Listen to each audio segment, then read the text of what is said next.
뉴스를 보게 되면 세상에는 참 악한 사람, 부도덕한 사람이 많이 있는 것 같습니다.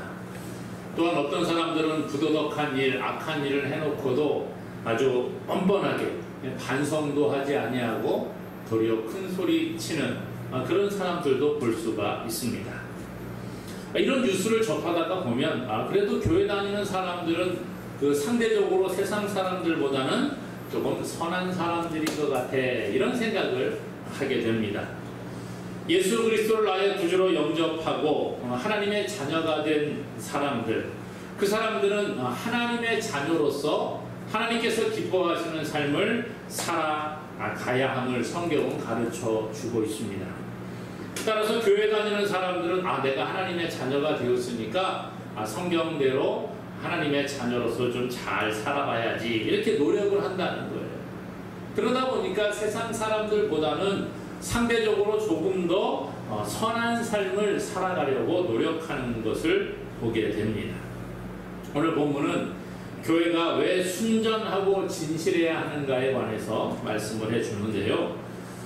아마도 이 바울이 전에 고린도 교회에 편지를 써 보낸 적이 있었던 것 같습니다. 그 편지의 내용 가운데에 여러분 음행하는 자와 사귀지 마십시오, 이런 내용이 있었던 것 같아요. 그러다 보니까 이 고린도 교회 사람들이 바울의 말을 액면 그대로, 문자 그대로 받아들이는 겁니다. 그래, 음행하는 자들과 사귀지 말라고 하시는구나, 알았어, 나는 이제 내 주변에 이런 사람들 다 끊어버려야지, 이렇게 오해를 했다는 거예요. 그러다 보니까 문제가 발생을 합니다. 그래서 고린도 교회 성도들이 오해를 하고 있는 것을 풀어주기 위해 오늘 이 말씀을 쓰고 있다라는 것이지요. 이 성경이 기록될 당시에 고린도라는 이 도시는 아주 여러 가지로 풍요한 도시였음을 보게 됩니다. 해양 무역의 중심지로 엄청난 부를 축적한 도시였습니다. 야외 극장이 있고 운동 경기장이 있고 아주 각종 이방 신전들을 고루 갖추고 있는 경제적으로, 문화적으로, 종교적으로 발전한 도시였음을 우리가 보게 됩니다. 이로 인해서 이렇게 고대에는 경제가 발전하고 또 문화가 발전하게 되면 사치와 환락의 문화가 극성을 부렸습니다. 요즘도 마찬가지지요. 대도시에 갈수록 이 향락 문화가 발전하는 겁니다. 한밤중에도 불이 환하게 켜져 있고요.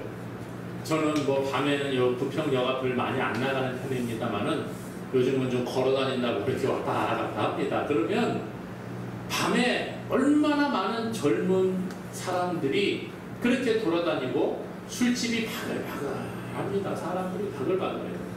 특별히 엊그제 금요일날 저녁 기도회를 마치고 난 다음에 이제 밤에 조금 늦게 나가봤어요. 나갔더니 젊은 사람, 나이가 좀 있는 사람 할 것 없이 길을 가는데 어깨가 막 부딪히려고 합니다. 사람이 얼마나 많은지 세상 말로 불금이라 그러잖아요. 불타는 금요일을 보내기 위해서 젊은이 또 나이 있는 사람들 할 것 없이 다 나와서 골목을 꽉꽉 메우고요. 도로를 메우고 막 가게마다 사람들이 막 메어 터지는 그런 모습을 보았다는 거예요. 향락을 쫓아가는 사람들. 고린도이라는 도시가 사치와 향락의 문화가 극성을 부리고 그러다 보니까 매춘이 성행하게 되었다는 거예요. 고대에 많은 이러한 이방 도시들을 보게 되면 매춘이 공공연하게 이루어졌고 이것이 사회적으로 흠이 아니었어요.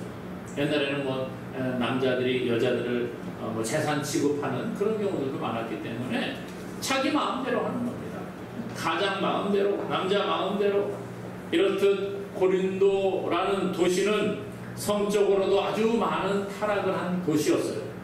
그러다 보니까 바울이 음행하는 자들과 사귀지 말라 이렇게 편지를 했더니 문제가 발생을 한 겁니다. 내가 예수님을 믿고 예수 그리스도의 백성으로 하나님의 자녀로서 이제 살아가야지 다짐을 했는데 그러면서도 이 고린도라는 도시 안에 살아가야 되잖아요. 그러다 보니까 만나는 사람마다 걸리는 거예요. 사업을 하는데 가게를 하는데 내가 무슨 일을 하는데 만나는 사람이 예수님을 안 믿는 사람입니다. 그러다 보니까 이 사람이 문제가 있는 사람이에요. 뭐 음행을 하고 어떨 때는 뭐 나쁜 짓도 하고 이런 일을 하는 사람입니다. 나와 함께 일하는 직장의 동료가 그런 사람이에요. 우리 가족 가운데 나 혼자 예수님 믿고 다른 사람은 안 믿다가 보면 가족 친지들이 이러한 일에 얽매여 있기도 한 것을 봅니다. 그런데 음행하는 자들과 사귀지 말라 그랬더니 야 그러면 이런 사람들 다 끊어버려야 되잖아요. 그렇죠? 거래처 사람도 끊어야 되고 직장 동료하고도 말도 섞지 말아야 되고 하다못해 가족 친척들조차도 관계를 끊어야 되는 일이 발생을 하게 되었다는 거예요. 여러분 과연 정상적인 생활이 가능하겠습니까? 사업하는 사람이 사업하는 거래처와 인연을 끊어야 합니다. 직장 다니는 사람이 직장 동료와 인연을 끊어야 합니다. 가정에서 친척들과 친구들과 모든 관계를 끊어야 되는 상황이 벌어지게 되었다는 거예요. 정상적인 삶을 살아갈 수가 없습니다. 그러니까 교회가 혼란스러워진 거죠. 어떤 사람들은 야 그래도 말씀대로 살아가야지, 음행하는 자들과 사귀지도 말라고 했으니까 우리는 아주 경건하게 거룩한 삶을 살아야지, 야 우리끼리 모여서 살자, 이런 일들이 벌어졌어요. 어떤 사람들은 금욕주의적인 성향을 보입니다.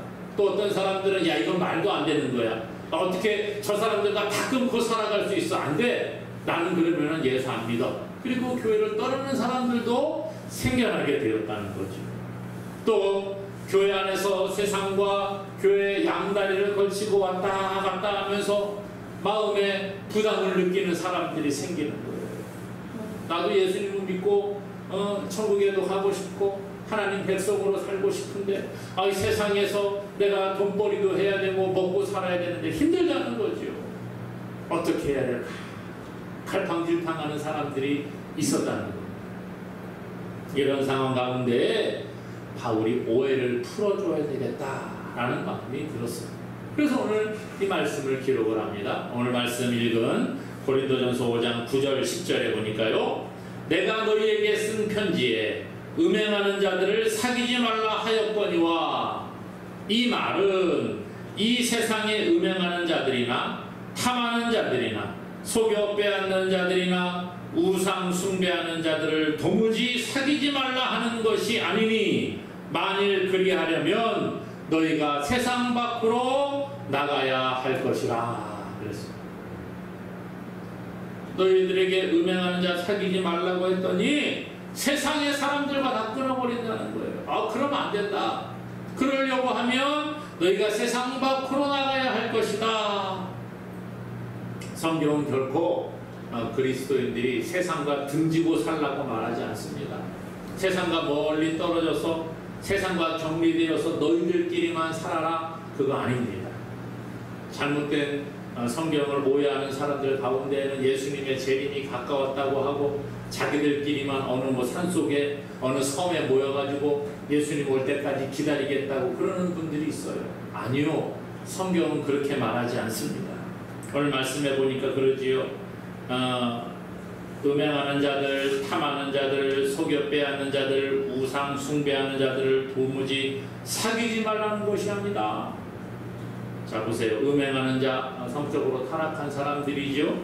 탐하는 자, 욕심을 가지고 많은 것을 가지려고 하는 사람, 속여 빼앗는 자, 욕심이 지나쳐서 다른 사람들의 것을 속여서라도 사기를 치어서라도 그렇게 자기 것을 가지고자 하는 강탈하는 사람들, 우상 숭배하는 자.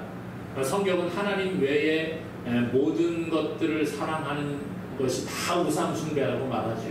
그러니까 하나님 믿지 않는 사람은 다 우상 숭배자라 말할 수 있습니다. 자 보세요. 이런 사람들 세상에 널리고 널렸다, 속된 말로 그렇게 말할 수 있습니다. 세상에 너무 많이 있습니다. 아니 어쩌면 예수님 믿는 사람 외에 모든 사람들이 다 여기에 걸리는 거예요. 음행하는 자, 탐하는 자, 속여 빼앗는 자, 우상 숭배하는 자 안에 모든 사람들이 다 걸려 있지요. 자 그러면 이것 중에 한 가지라도 해당되는 사람들 다 멀리해라, 끊어라. 그렇게 말하면 어떻게 세상에서 살아가겠습니까? 10절 뒤에 그러잖아요.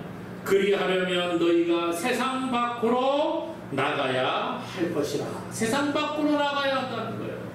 옛날에 어떤 개그맨이 그런 얘기했죠. 지구를 떠나거나 뭐 그런 얘기했어요. 지구를 떠나 살아야 돼. 너 혼자 살든지 세상을 떠나서 살아야 된다. 여러분, 이렇게 모든 것들을 다 끊어버리고 세상을 떠나 살 수가 있습니까? 거의 불가능합니다. 우리가 예를 들어볼까요? 저도 친구들이 있는데, 교회 다니는 사람 말고 지금 교회를 다니다 쉬고 있는 사람, 뭐 세상적으로 조금 더 치우쳐 있는 사람, 이런 친구들도 있습니다. 그 친구들을 만날 때가 있어요.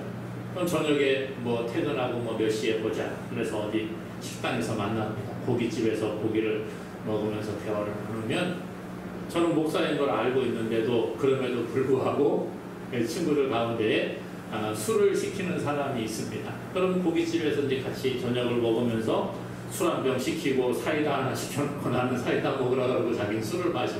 이런 친구들이 있어요.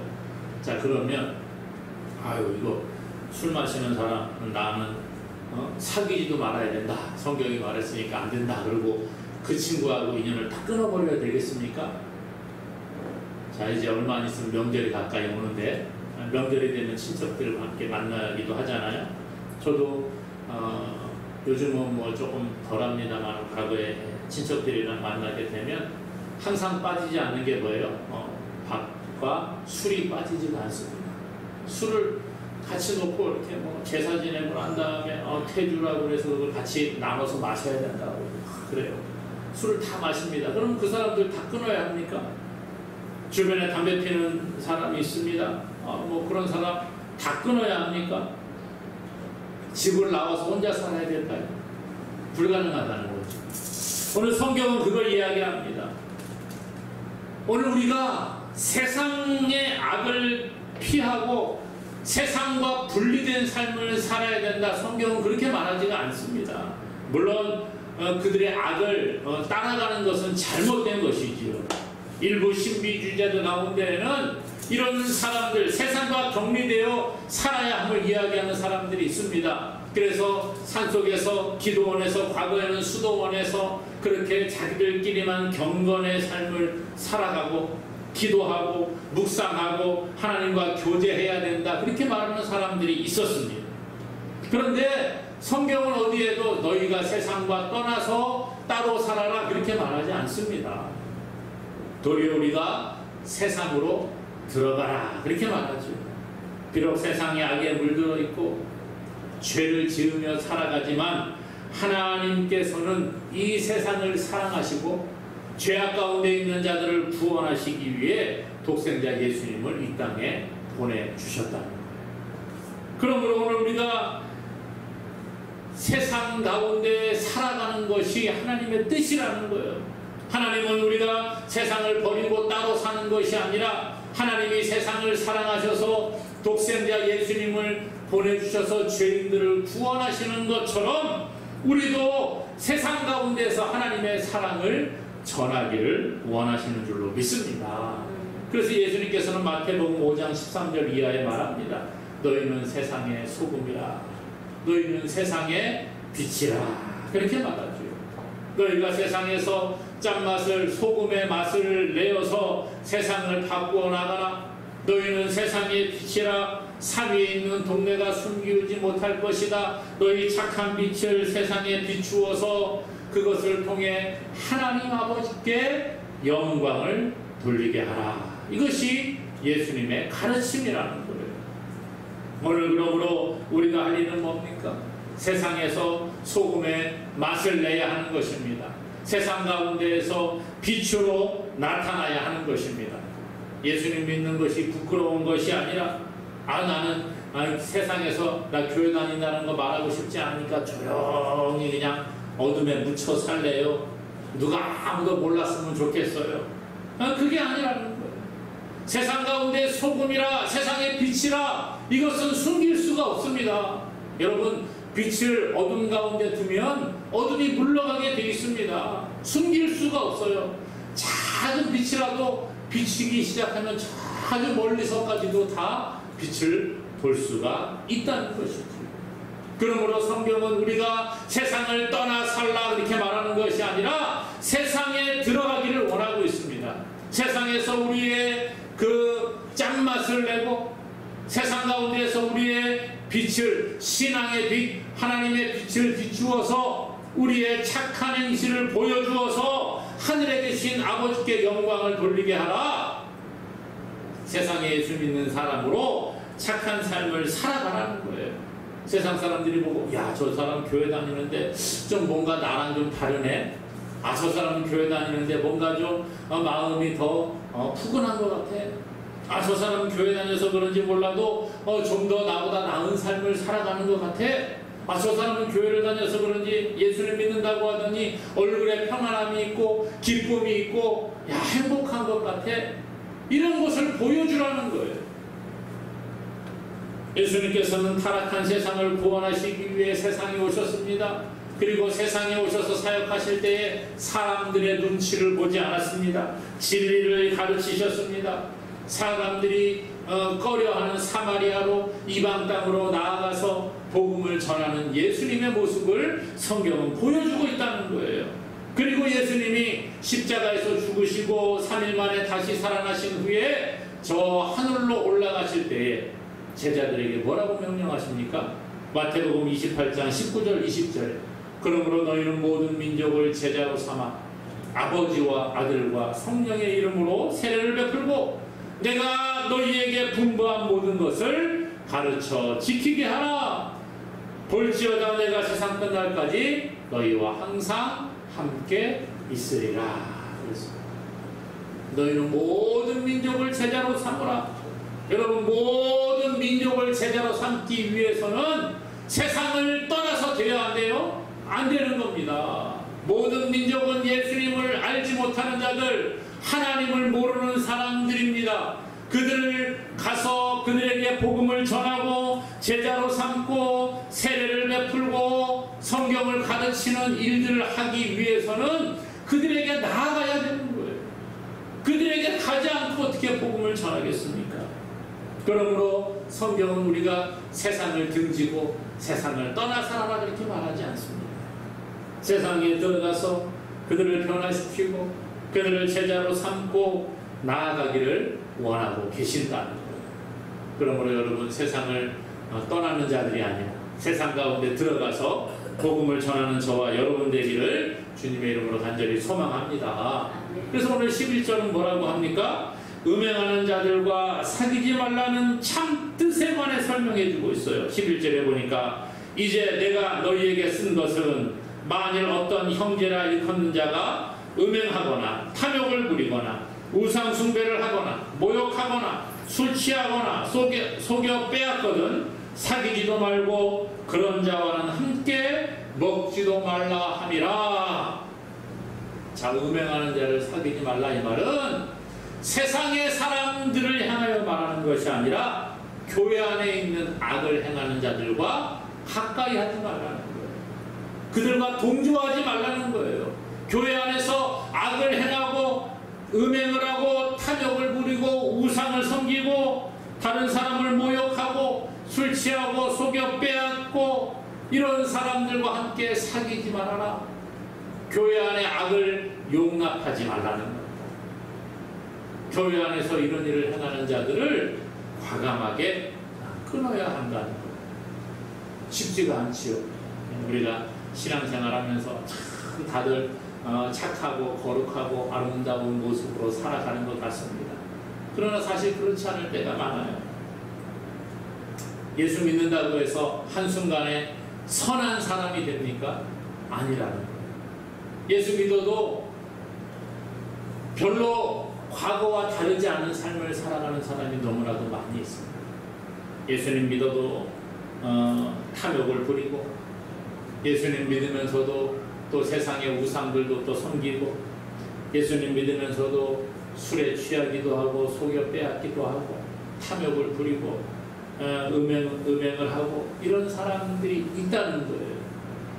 그들을 향하여 교회가 그냥 내버려 두지 말라 그렇게 말하고 있습니다. 교회는 하나님의 백성들이 모인 그 모임이 교회잖아요. 그러므로 하나님의 자녀들이 모였는데 내가 거룩하니 너희도 거룩하라 하나님 말씀하셨는데 교회는 거룩한 공동체가 되어야 합니다. 그런데 교회 안에 세상 사람들과 똑같이 죄가 들어오고 교회를 다니면서도 전혀 예수님 믿는 사람의 모습이 나타나지 않는다? 이것을 하나님은 기뻐하지 않으신다는 거예요. 아니 어떤 사람은 교회를 다니면서 세상 사람들보다 더 악하게 살아가는 사람들도 있습니다. 이거 하나님 기뻐하는 거 아닙니다. 물론 예수 믿는다고 그 순간부터 딱 새로운 사람이 되는 건 아니에요. 그러나 하루하루 날마다 하나님이 기뻐하시는 모습으로 우리가 바뀌어져야 되는 것입니다. 이것이 바로 믿음이 성장한다는 의미예요. 오늘 우리가 처음 믿을 때는 어린아이와 같은 신앙을 가지고 있지만 점점 자라면서 어린아이가 이유식을 먹고 단단한 음식을 먹는 것처럼 오늘 우리도 그러한 모습으로 변화되어야 합니다. 어린아이가 자라면서 세상 가운데 사회성을 배우고 걸어다니고 뛰어다니고 육체적으로 더 성장하는 것처럼 오늘 우리의 신앙도 마찬가지예요. 성장해야 한다는 겁니다. 교회를 10년 다니고 20년 다니고 30년 다녔어도 날마다 똑같이 그냥 그렇게 어린아이처럼 머물러 있어서는 안 된다. 우리가 하나님의 말씀을 배우면 말씀을 우리의 삶에 적용하는 것이 필요합니다.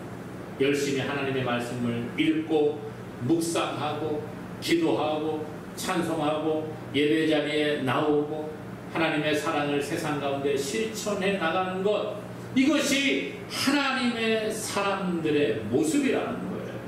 이럴 때 우리의 신앙이 자라나는 것입니다. 그런데 과거와 똑같은 삶을 살아간다? 그걸 기뻐하지 않습니다. 에베소서 4장 15절에 오직 사랑 안에서 참된 것을 하여 범사에 그에게까지 자랄지라 그는 머리니 곧 그리스도라 그랬습니다. 예수 그리스도에게까지 자라가라는 거예요. 예수님이 기뻐하시는 그 모습까지 날마다 발전해 나가라는 겁니다. 교회 안에 악을 끊어버리고 거룩한 공동체의 모습을 세상 가운데 나타내 보여라. 그렇게 말해주고 있습니다. 사랑하는 여러분, 우리는 세상의 악과 떨어져 살 수가 없습니다. 왜냐하면 예수님 믿는 사람도 육신을 입고 세상 가운데 살아가기 때문이랍니다.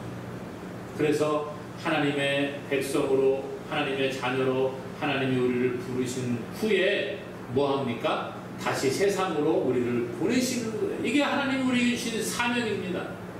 그래서 우리는 모두가 다 사명자예요. 뭐 목사만 사명자가 아니고 꼭 신학을 공부의 사명자가 아니에요. 우리가 예수님을 믿고 세상 가운데로 보냄을 받았기 때문에 우리는 하나님의 사명을 받고 나아가는 사명자의 삶을 살아가야 하는 것입니다. 내가 있는 자리에서, 내가 있는 우리 가정에서, 내가 일하는 직장 그 자리에서, 내가 만나는 이웃들과 함께 그 자리에서 예수 믿는 사람의 모습을 보여주는 거예요. 이것이 사명자의 삶인 줄로 믿으시기를 바랍니다. 세상하게 물드는 것이 아니라, 세상 사람들과 똑같이 살아가는 것이 아니라, 이제 예수 믿는 사람으로서 삶이 바뀌어야 한다는 것입니다. 비록 내가 많은 것을 그들에게 해주지는 못할지라도 하나씩 바꿔나가는 저와 여러분 될 수 있기를 원합니다. 그리고 교회 안에 이러한 악이 들어오지 못하게 끊으라는 거예요. 이게 오늘 하나님의 말씀이라는 겁니다. 13절에는 이 악한 사람을 너희 중에서 내쫓으라 그렇게 말해요. 악한 사람 내쫓으라. 요즘이야 뭐 교회 치리가 사라졌습니다. 교회에서 죄 지는 사람이라 갖고 출교합니다 이런 거 없잖아요. 교회가 여기밖에 없어, 다른 데 가면 되지, 이렇게 말하죠. 하지만 이 말은 우리가 새겨 들을 필요가 있어요. 교회 안에 악을 자꾸 끊어버리는 모습이 있어야 됩니다. 이것이 하나님이 기뻐하시는 교회예요. 성도가 아무리 많고 교회 사이즈가 크다고 할지라도, 건물이 으리으리하고 사람이 수천 명 모인다고 할지라도, 그 교회 안에 악이 가득 차 있다고 하면 하나님 기뻐하는 교회가 아니라는 거예요. 그러므로 사랑하는 여러분, 우리 안에 악한 모습을 제할 수 있기를 원합니다. 너희는 세상의 소금이라, 너희는 세상의 빛이라고 했습니다. 그러므로 우리 안에 있는 악을 날마다 제하고, 교회 공동체 안에 있는 그러한 악을 하나씩 하나씩 끊어감으로 말미암아 하나님께서 기뻐하시는 아름다운 신앙 공동체를 이루고, 더 나아가서 우리가 세상에서 사명자로서 예수 그리스도의 복음을 우리의 삶을 통해 나타내고 전하는 저와 여러분 되기를 주님의 이름으로 간절히 축원합니다.